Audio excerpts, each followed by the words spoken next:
The penalty parade continues, but the Texans escape with the win. Let's talk about it.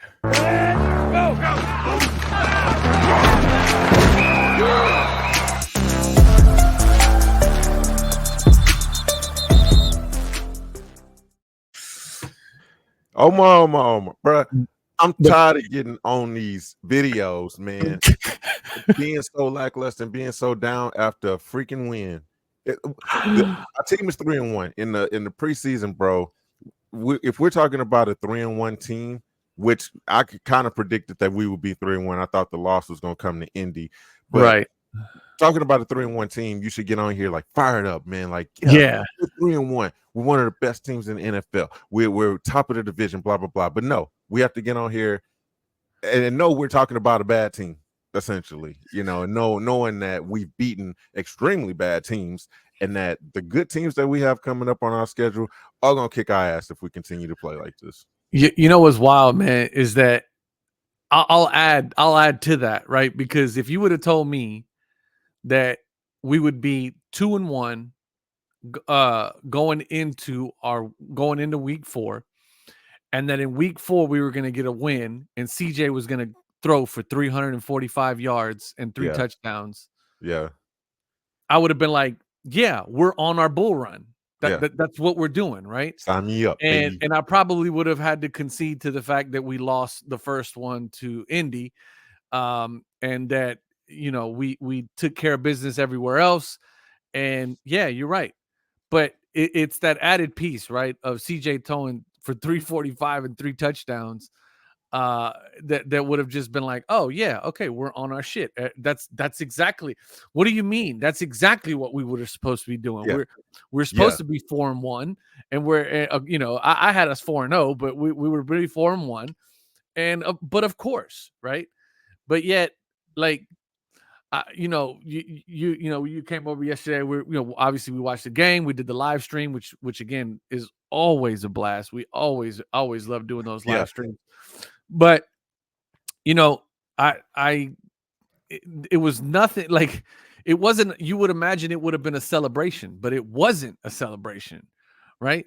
Because for the third game in a row, we've put up double-digit penalties. We had 12 penalties for, the yardage wasn't that really bad, but 12 penalties for 93 yards. And that's our average, Omar. That's what we're doing, which makes me beg the question: is this just who we are? Is this the Texans' identity? Is this the team we are? It's just what's to be expected from the team at this point. We can't. Look, I think that's what's so far. That's what is expected from like the play that from the play that's been happening. But you can't, like, I hope and I pray that D'Amico and Caserio are not accepting this as who we are. Like, we're not going to get anywhere if this is who we are, right? Like, it's a bad team. What are they? The one leg. No, what is it? The tallest little person, right? Like, yeah. We're the best. We're the best team out of a shit division. Yeah, absolutely. Yep. Yeah, we benefit from being in a bad division. One thing, kind of like the Astros, thankfully. And Astros win championships. They've been able to clean up their stuff. After June, they've been, arguably the best team in baseball, right? And that's what you would hope from the Houston Texans right now, to say, hey, you know what? We've cleaned up our mess. And I made the point earlier, Omar, like, dude, we're 3-1. We got these 3 wins, but looking back on it, it's the beginning of the season, looking back on the teams that we beat, we know that we beat trash teams. We thought Indy was hot. They're just giving up all kind of, ground yardage and everything like that. It's like, all right, we got to pump the brakes. We didn't really beat a good team there. Right. Chicago, Caleb Williams, his second game of his career. We can't be proud of that too much. Right. And then we just beat the worst team in the NFL banged up. Not only are they the worst team in the NFL, but they came into the game banged up. We shouldn't be proud of that shit at all, you know. And we barely beat them, like barely beat them. We barely beat, and Trevor Lawrence left so much money on the table, bro. If he would just be, we talked about the same thing after the Indy game. If they were just better quarterbacks, they would have blown us out. You know, Anthony Richardson missed so many wide open players streaming down the field. Same thing with Trevor Lawrence today. You know, we are not going to get those lucky breaks against a Josh Allen, against a Patrick Mahomes, not even against Lamar Jackson. It's just not going to happen. So, you know, when I say, is this our identity? Is this who we are? We haven't even talked about the whole reasoning. We're just sloppy. We're undisciplined. The penalties are inexcusable. We're a professional football team, Omar. These are grown men out there. It's grown men, bro. You would expect that. I mean, these type of continuous penalties from a little league team, but from a college team, from you know, I don't know, development league. I don't know, dude. I don't. These guys are getting paid millions and millions of dollars to do a job that they're just simply not doing. And when, at what point, like what can you do? You know what I mean? Like what? I don't know, man. Some of these grown men. Bench them, bro. We talked about it during our live streams. Look, guys, obviously you rocking with us here, Bull Run Sports Podcast channel on YouTube, man. Thank y'all for being here. This is our sober recap, as we've coined it. You know, going into the Monday morning. Our live streams are crazy, man. If y'all haven't been able to be a part of the live streams, the live post game, man, make sure that's a part of your routine. Immediately following the game, man, we go live, and you can join us on the stream. You can hear us talk shit, like whatever, man. You can comment however you want to do it, but you can definitely get on camera, all at the whole 9 yards, man. So that's been a blast. But dude, we talked about it on the live stream, Omar. You know, I begged the question. I was like, yo, is it even good that we've been winning these games? You know what I'm saying? Because it's like, getting a win puts a band-aid on the bad play, on the undisciplinedness. You know what I'm saying? You come out of a win, you're like, okay, we won. Like you may say, yeah, we got some things to clean up, blah blah blah, this and that, but there's not the sense of urgency to actually work on them without it being a loss. You know what I'm saying? It's like, of course I don't want the team to lose. Yeah, I want us to have the 3-1 record. I mean, ideally a 4-0 record, right? But it's like, man, something drastic needs to happen, man. And we seen Laremy Tunsil go down with the ankle injury in the first half of the game. And me and you, bro, we were like, oh, hell yeah. But we never wish bad on anybody. Obviously, these are grown men who are playing the game here, and we didn't want him to be injured. We don't want nobody to get hurt, right? But we just didn't want him in the game. We just didn't want him to play. Right. I had a theory when it happened that this was their way of benching him with some dignity, right? We're like, you know, they probably had a conversation with Tunsil, was like, look here, big fella, we're gonna put you in for a couple of plays. However, we got to get you out of the game. We got to give this young cat an opportunity. We're gonna make it look like you twisted an ankle. We'll go ahead and pull you out, make you questionable for the rest of the game. And you know, this would be a way for us to, you know, well, you got your 10-4 hat tight today. Hey, you know, that's what I was thinking. I was like, you know, because there's no way they're gonna bench him, right? Like, I mean, I don't think they're gonna bench him. It's not. They need to, bro. That's how you set the example. That's how you set that's how you say, hey, this is the consequences for these penalties, for the bad undisciplined play. I mean, you embarrass him, set his ass down. But look, Blake Fisher, the rookie who came in to spell Laremy Tunsil when he was hurt. Dog, me and you were already putting together trade packages to ship Laremy Tunsil out, bro. We're like, dog. Hey, yo, as soon as we saw him on the bench, we're like, yo, what can we get for him? Like, yo, you know, so and so needs some picks. You know that, you know. Hey, we were already calculating, like, yo, his cap space. You know, we can get, you know, this, that, and that. Like, but look, we were already ready to ship him out. Look what happened though, bro. In the time that Blake Fisher was in and Laremy Tunsil was out, the Texans went on 2 scoring drives, touchdown and field goal. Laremy Tunsil comes back in the second half. That's when the penalty fucking parade started, and just flag after flag after flag, man. It just I the think same old stuff. CJ threw for over 200 yards in the first half of the game. Yeah. Yep. A lot of that came in that third quarter when that mentioned run that you're talking about, where he went on. And then I think in third quarter, he was garbage, bro. I mean, I'm not saying CJ played a great game, but the third quarter, bro, he was like 0 for 4 or something, man, on passing, and he just didn't do absolutely anything. Yeah.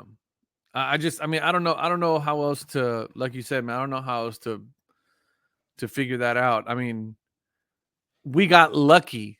We got lucky in this game. Like you and I counted, I think, at least 2 touchdowns that were for sure touchdowns. Had Sunshine just put just a little more touch on the ball, or maybe a little less touch on the ball, and these open guys, bro. Wide open. I mean, receivers running by themselves with who was a Lassiter. The first one was egregious. Lassiter was like 10 yards behind the cat, and I mean, just overthrew him by maybe a yard or two. Like, just a little more accuracy on that ball, and that would have been a touchdown. We would have been down 21-7. You know what I mean? Yeah, Lassiter did have a rough game. Petrie had a rough game. He was getting cooked by Christian Kirk. Derek Stingley didn't have the greatest of games, man. He wasn't setting the edge right. Oh man, I don't know how many times I called his name when he was missing tackles on the edge, bro. That pissed me off so much. It's just like, I mean, those are the kinds of things, bro, that when I was playing ball in middle school was like, set the edge. It's 1-on-1, bro. Right? Just set the edge, my man. Like, I don't want. I hate to be that guy, right? Because you and I are sitting on the couch watching the TV, right? And you and I are watching the game, and you and I I think I played up to middle school ball. I think you played some high school ball. Like, that's about as high as we got, right? But to us, some of these things are so glaring, like so glaringly obvious. And I think one of the reasons why we harp on them so much is because these last 4 games have been against dog shit teams. And the one team that beat the brakes off of us was the middle of the pack team. I don't know. Minnesota looking like they for real, bro. I mean, as of right now, they're a middle of the pack team, but Minnesota's cooking, because I think they just beat the brakes off of Green Bay, didn't they? I know Green Bay was putting together a comeback. I don't know if they ended up completing the comeback, but regardless, I don't think they're a middle of the pack team at all. I think they're a great team. I think, it showed what's gonna happen when you face a good team. Packers almost made the comeback. It was 29-31 was the final. Damn. Okay, that was a good one. Yeah, man. When we face a good team, that's what's going to happen, Omar. And you're not going to get those lucky breaks. The Josh Allens of the world ain't going to miss wide open receivers. They're not going to allow the bad play, all the penalties, to let us escape with the win. Oh, okay. This one's going to hurt a little bit because you left some of these points on the bench. Addison put up 80 3 receptions, 80 yards and a touchdown. JJ put up 85 on 6 receptions and a touchdown. Sam Darnold slinging that thing. 275. He's the MVP right now. If you had to vote, that's it. Yeah. You got to be talking about Sam Darnold. Yeah, 275, 3 touchdowns. He had a pick though. 20 for 28. My man Darnold cooking. Yeah, man, out there. Hey, shout out to him for the resurgence. I mean, the game that we played is over with. So hey, big ups to him. Shout out, props, bro. It would be incredible if he continues this run and actually does end up winning MVP after everything that he's been through. It's nuts, but hey, you can do that when you have a disciplined team. When the team plays together and don't shoot themselves in the foot and don't have. I'm not ready to jump off of them just yet. He had 9 different receivers. That's how you do it, bro. That's how you do it, man. Sammy D was out there cooking today. Anyway, I don't feel so bad about our loss now. No, we faced a great team. I mean, I hate that we lost because shit, this whole show was dedicated to us being a Super Bowl contending team. And so far, we have not looked the part at all. There's no way. There's no way we're making the Super Bowl if we continue to play like this. I mean, it's not gonna happen, man. Speaking of receivers and receivers eating, bro. Nico Collins, my man. Nico Collins, number 12. Unreal. He's so good and been so consistent that I think we kind of look over him, Omar. Because we were talking about who would possibly get a game ball, right? We were saying at first we were like Fatakasi, because incredible play by him. He had the one play where he stopped that Jags went forward on fourth down. They did the quarterback draw. Incredible play for him to stop it, man, because you're talking about a game saving play. If they convert that, that's a game. It's game. It's a wrap. Yeah. But then, of course, we had to realize, oh man, no, Dore Ogunbowale. Obviously, not only did he have the touchdown to put us ahead, but he just played an overall great game. So he definitely deserves a game ball. But I'm saying that to say, in the post game, locker room post game with D'Amico, D'Amico did in fact award Dore Ogunbowale with the game ball. Did he really? Hell yeah! Well deserved. Well deserved for sure. But he also gave one to the most well-deserved player on the team right now, which is Nico Collins. And it's like, oh, well, yeah. Duh. And look, CJ said in his post-game interview, Omar, that, hey, he's our generation's Andre Johnson. And we said that during our post-game. But, you kind of say it like a little tongue-in-cheek, right? Because, like, Andre is the GOAT. For sure. He's the Texans Hall of Famer. JJ Watt, right? Yeah, he's the first one to go into the Hall of Fame, but him and JJ are just them and the rest. You know what I'm saying? But dog, for CJ to say that and for that to just be the reality right now, especially with all the talk in the preseason of, oh man, we got the three number one receivers, the three-headed monster. They can hush that up. Yeah, it's Nico. It's Nico at the top, then the rest of our guys, bro. Nico Collins is the man, bro. Yeah. 12 catches, 151 yards, and a touchdown. I mean, it just doesn't get more dynamic than that, man. What a game from Nico Collins. That's consistent, bro. Big catches too down the stretch. That last game-winning drive was completely orchestrated between CJ Stroud and Collins. I mean, just everything that you could ask for from a receiver. Nico's been that guy, man. I mean, again, clear number one. Stephon Diggs also had a great game, 5 catches, 70 yards. Man, that improvisation on his part, that first touchdown, clearly that was a pass supposed to go back to CJ Stroud. Correct. He saw that it was, bro, how many, Omar, think about the fact that how many when you give a receiver the opportunity to throw the ball, they gonna throw the ball. 10 times out of 10, they throwing the ball no matter what, because they ain't trying to think about the coverage. They want to throw the ball. Right. So for him to have the wherewithal to say, hey, you know what? If I throw this ball, it's probably gonna get picked off. He was like, I gotta run this. Let me run this. Great vision by him. He got in there, bro. Shout out to Steph, man. Yeah. Also got me great point. He had fantasy great today, by the way. I mean, I need James Cook to roll an ankle right now. If that'd be great, if he could do that. I mean, I don't want him to be like completely hurt. I just want him to roll an ankle. That way he's out of the game for today. It will be great because then they got to play us next week. So let him bruise up. Let him bruise up. Oh yeah. That's true. That's true, man. Yeah. Let him have a little bruise.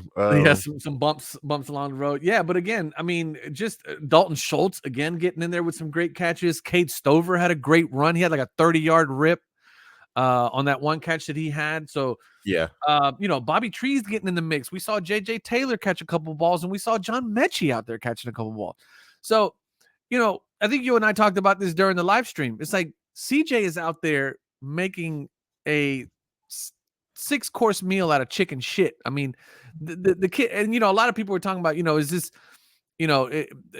a slump for CJ? Absolutely not a slump for CJ. CJ's out there slinging that thing. Yeah, CJ is saving our ass right now. Yes, I mean, agreed. CJ and Nico are out there saving our ass. Man.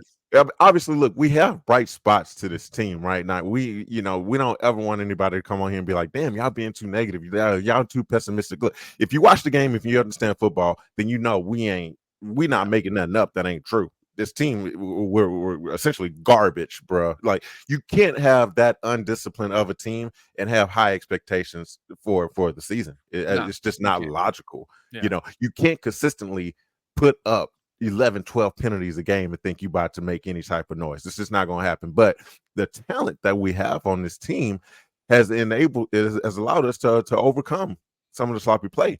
But we can't depend on that. We can't think that that's going to be consistent. We're going to consistently get the W's, put check marks in the win column if we continue to play this bad. The hope is, like I say, that we clean it up. But so far, yes, CJ Stroud is him, bro. He's who we thought that he is, and he's saving our ass, bro. Dog, the Houston Texans are number 1 by a long shot when it comes to penalties. 40 penalties called so far this year for a total of 326 yards. The next most is Green Bay with 34. So we got 6 more penalties than the number 2 spot. And what is That's this? Sad. The biggest one, I'll let you guess. False start is our biggest one. Our second biggest is offensive holding calls. I mean, I don't even know what to do anymore. 2 unnecessary defensive pass interference, illegal contact, defensive holding. So those are things that are going to happen, right? But obviously, you hit it. It's our offensive line, and it's not even the majority of them, like you said, are not even in-game penalties.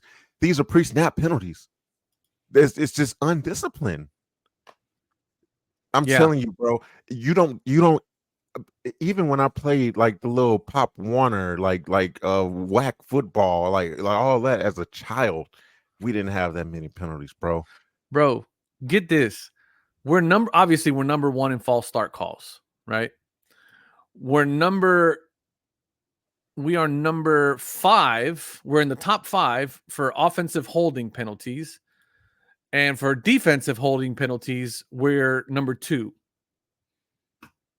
We're the winners. We're the best at being bad. Bro, it's insane. Absolutely insane. What's insane is a 3-1 record with this. Yes, exactly. You're not talking. You listing off those stats. You're not talking about a 3-1 football team in most cases, bro. It's unbelievable. I'm grateful. I'm grateful that we're. I would much rather correct those things with a winning record versus the. But you know what? You made such a good point, though. I'm not so sure anymore. Because I want the L. I know that sounds crazy to say, but I want the L because we are a 0-4 team strutting around like we're a 3-1 team that should be potentially 1-3. The only you and I talked about this, I think, either during the live stream or as we were watching the game, where we said the only real game that we won was the one against Chicago. And that game was won by our defense. Our defense won us that game because we murdered Caleb Williams. It still wasn't pretty. I mean, it still wasn't a perfect game by any stretch, But our defense showed up and showed out, and that's who won us that game, right? Because CJ couldn't really get cooking. I think that's when, if I'm not mistaken, that's when Mixon went down.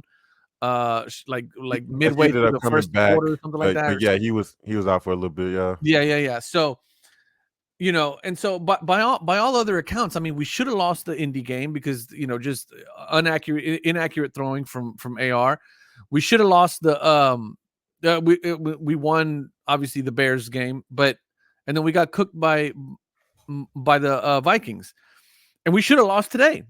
Had Sunshine been just a tad bit more accurate, it would have been 28-7 going into the half. Yeah, should have been. I mean, obviously we gifted them 7 points right off the jump. Steven Sims muffed the punt. Hey, that's another guy. The same thing that needs to happen with Laremy Tunsil, whatever type of consequences he faces, it has to be the same thing with Steven Sims. So you notice they stopped putting him on punt return.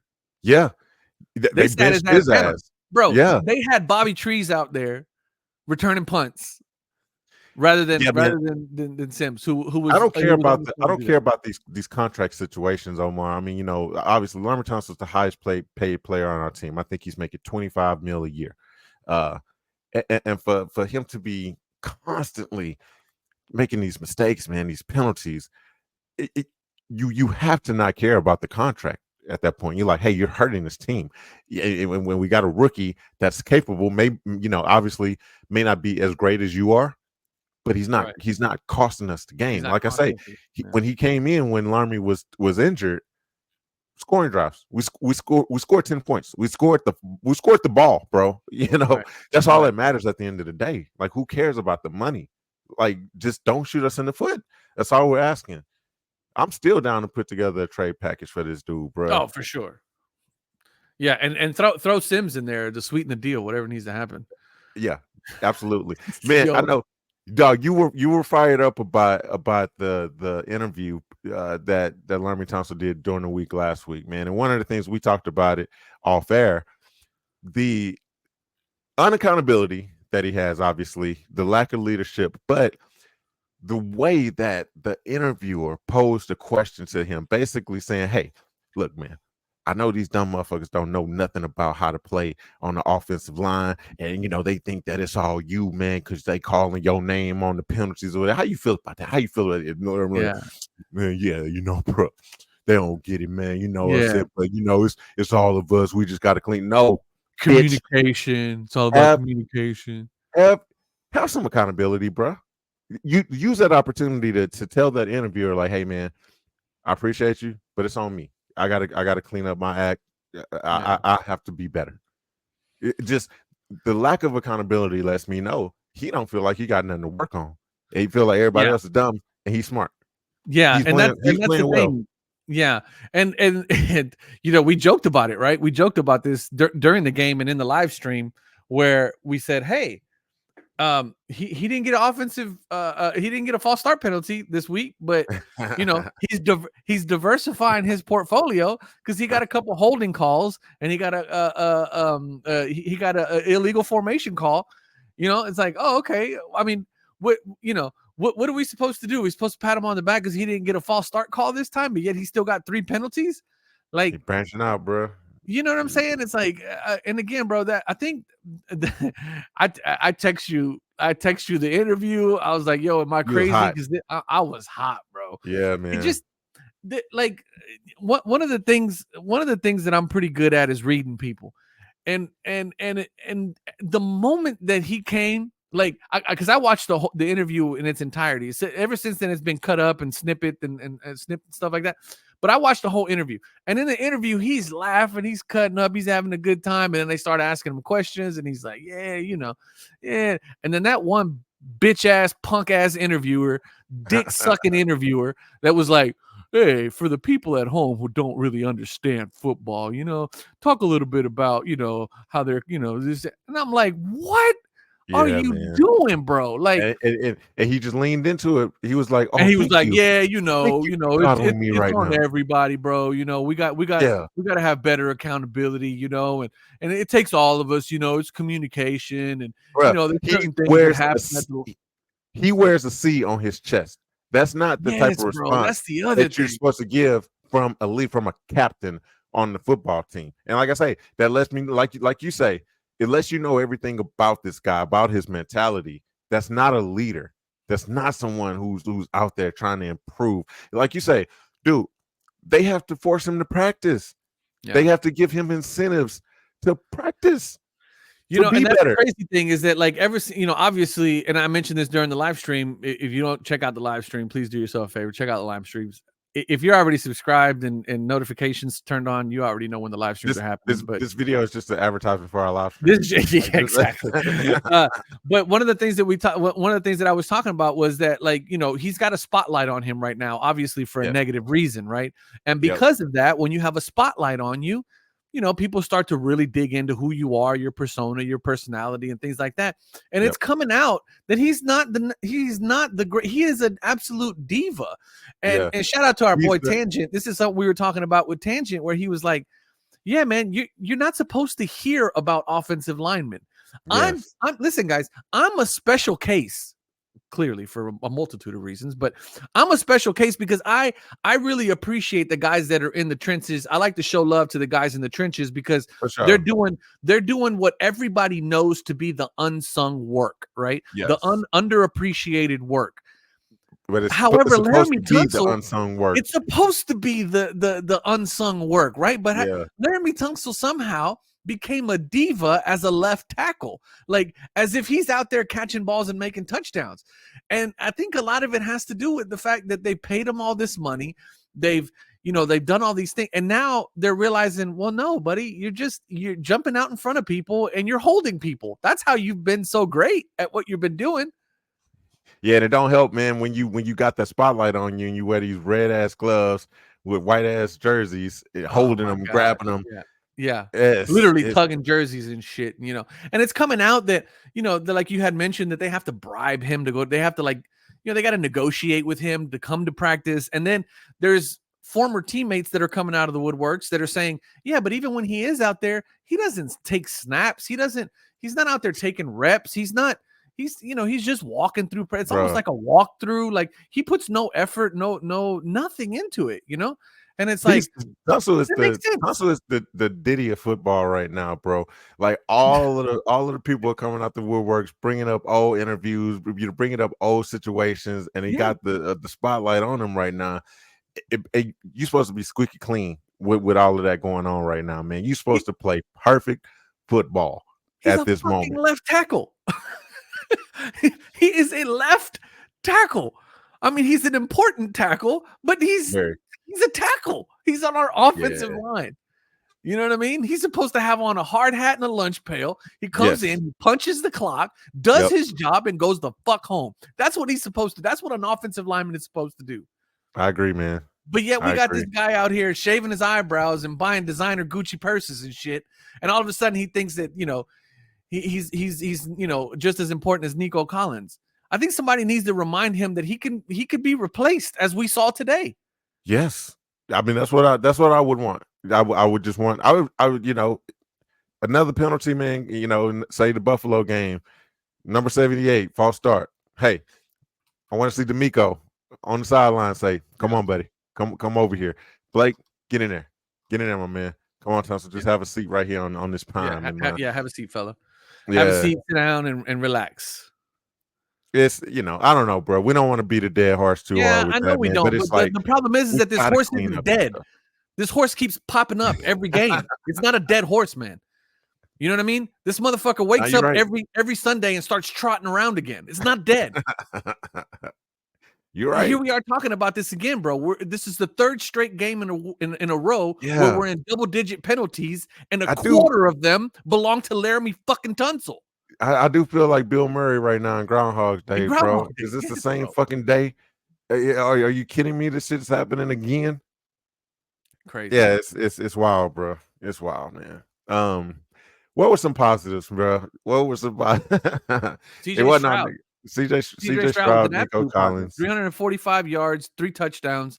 The kid was an absolute beast. We won despite the horrible offensive line play, despite all of the penalties. Let's talk about another thing too, man. Steve, we mentioned him a little bit. Sims, not only did he muff the punt to give them the glaring momentum at the beginning of the game to complete. Bro, listen, you actually showed up. I don't want to say you actually showed up on time, like you show up late every time. You only showed up late once, but once, which was last week. But we were both there for the beginning of the game. We watched the beginning of the game. He muffs the fucking punt, right? Gives them 7 points, and then later on does a stupid ass punt. Like what did he do? He punched somebody or he elbowed somebody or something? Yeah, that was after they allowed him grace to come back in. They benched him. Yes, he comes back in and does that shit, bro.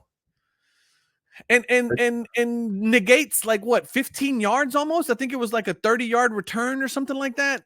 I mean, it was just at a time where we had to score. We needed to score. Yes, we needed. Yes, we need all the yards that we can get. And you're out there with your dumb ass who already ain't playing well, costing us yards.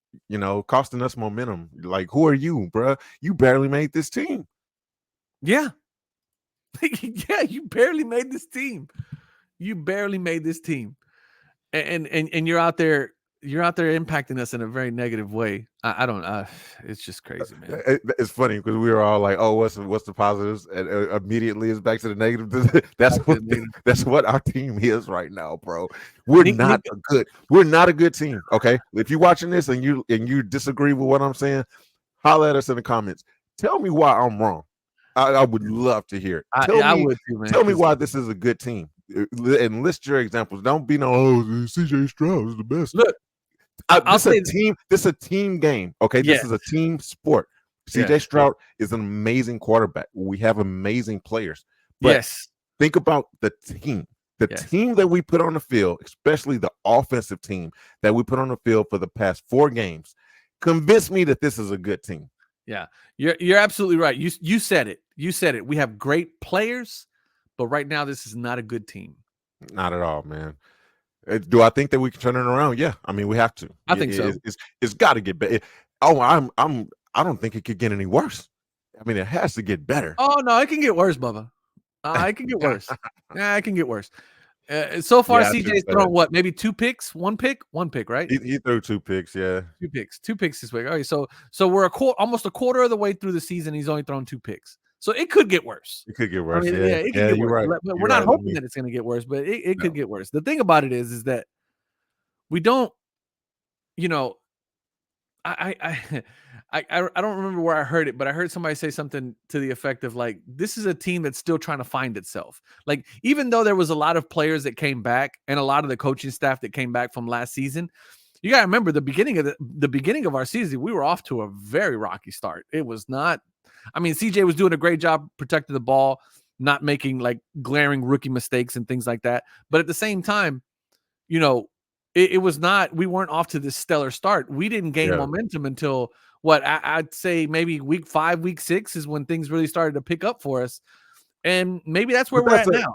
We're talking about, last year, we're talking about a rookie quarterback with a rookie head coach, rookie OC. Yeah. We're supposed to be light years better, Omar. We're supposed to have worked out all of those kinks because all those guys return. This is their sophomore season. This is right. We're supposed to be better than that. You know what I'm saying? I don't know. It's disheartening. I love to see the 3-1 record, but it's just disheartening, man. Knowing the teams that we beat were not good teams, and just if we continue to play this way, man, we're not. The record is going to start to reflect it for sure. So, well, we got Josh Allen next week or this week. Yeah.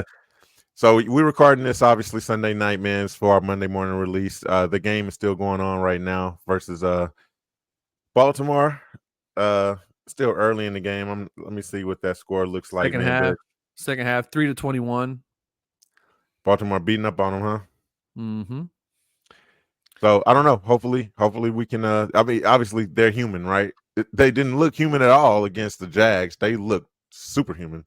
So hey, maybe we can get this Baltimore team in. But as of right now, how is Baltimore beating up on them? Wow. Derrick Henry, who I got on my fantasy team, I'm happy. He is balling out, bruh. So I would take it. I'll take it. But look, 6 carries for 100 yards already. I think he caught a pass for a touchdown too. Hey, I'm calling it right now, man. Y'all can fuss at me in the comments all you want. We are not beating the Buffalo Bills. Bruh, we not beating them. It's not gonna happen. Don't even prepare for this week thinking we're going into a winning game, a possibility of a winning game. I don't think that they're gonna clean up their mess.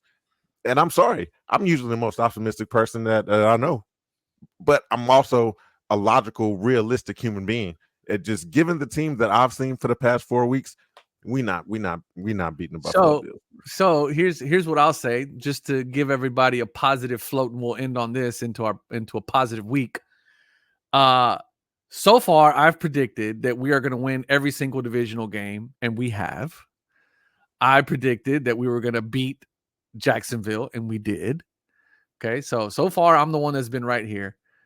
And I think that somehow, some way, we're going to end up beating Buffalo next week.